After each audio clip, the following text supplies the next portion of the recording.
Hi friends, and welcome to StarsTree, where we break free from work addiction. Today I'd like to talk with you about how workaholism can generate loneliness and why it is so critical that we find ways to tackle both of them.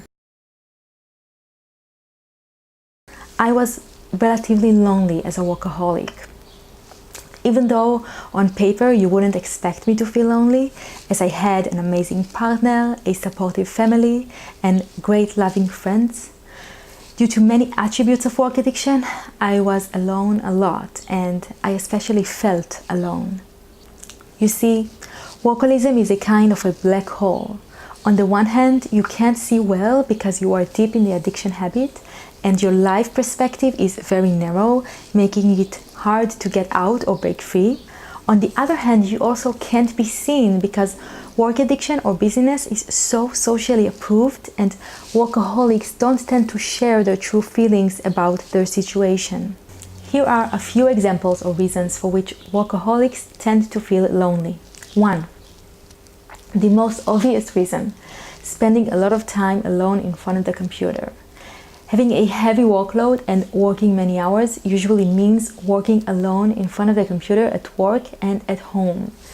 This alone work time is on account of the time that is generally necessary for play and socializing. You are disconnected from your colleagues and friends and family, and this can make your addiction even worse. 2. Your coworkers can't relate and take a step back.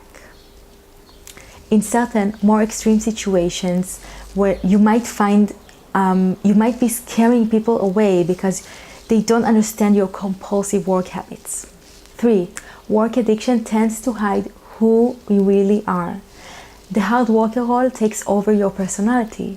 You are trapped inside, and so your true self is alone. 4. Which is related to number 3.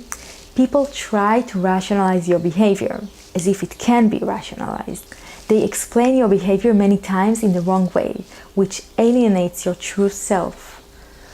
For example, they might think you work this hard and long hours at the office because you hate being at home, while you basically feel this inner pressure and commitment to be a great employee no matter what. I think that human beings tend to try and explain the world in ways that make sense to them. Add to that the fact that workaholism is the respectable addiction, and this leaves us workaholics feel very misunderstood and thus lonely. Number 5. Afraid you might disappoint your family and friends if you share you are unhappy working this hard, you keep it to yourself. As a workaholic, you are working very hard and long hours. You are preoccupied with work even when not working.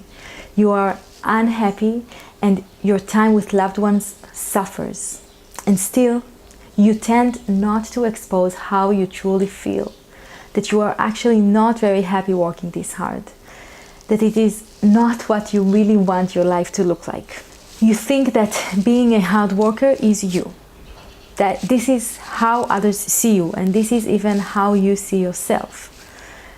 Keeping how you really feel from your family means feeling lonely even while spending time with the people closest to you. You feel like they simply won't understand. You are inside the closet in terms of hiding how you really feel. Now, please understand, loneliness is a very serious issue. It is probably one of the reasons work addiction has such detrimental outcomes. If you haven't gotten a chance to watch it yet, take a look at my video on work addiction outcomes linked in the description box below, right after this one. Here is an important quote from Dr. Vivek Murthy, former Surgeon General of the United States.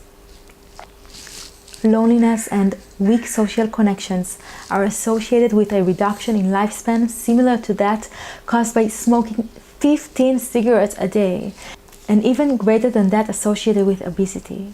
Loneliness is also associated with a greater risk of cardiovascular disease, dementia, depression, and anxiety. At work, loneliness reduces task performance, limits creativity, and impairs other aspects of executive function, such as reasoning and decision-making.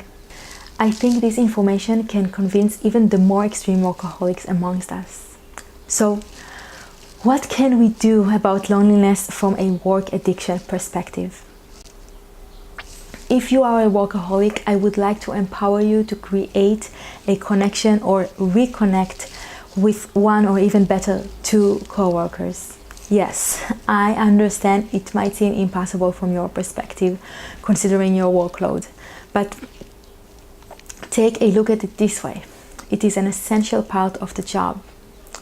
Good employee connections benefit the organization. You wish to contribute and be a part of something big, right? This is a great way to do that. With better connections, you can better help your coworker in their job. Connecting with a friendly colleague can help you expand your perspective, which is so critical on your way to recovery from work addiction. It can be the beginning of your way out. So find a friendly coworker and have your lunch break together, or take a coffee break together, or even better, a short stroll outside to get some fresh air.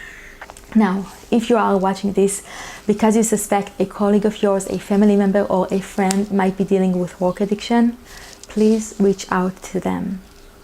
Don't be afraid of the possible rejection. Understand this is not personal. Suggest taking a lunch break together, or even just a quick stroll around the office.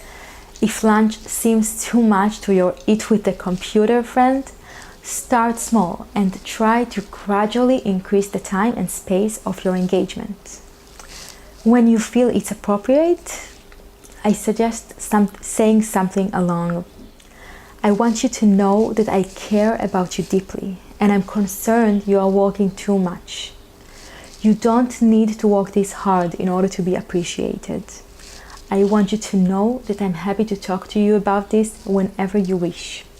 When you deem appropriate, you can also send them a link to a resource about work addiction so that hopefully they can become aware of the addiction and understand that there is a way out.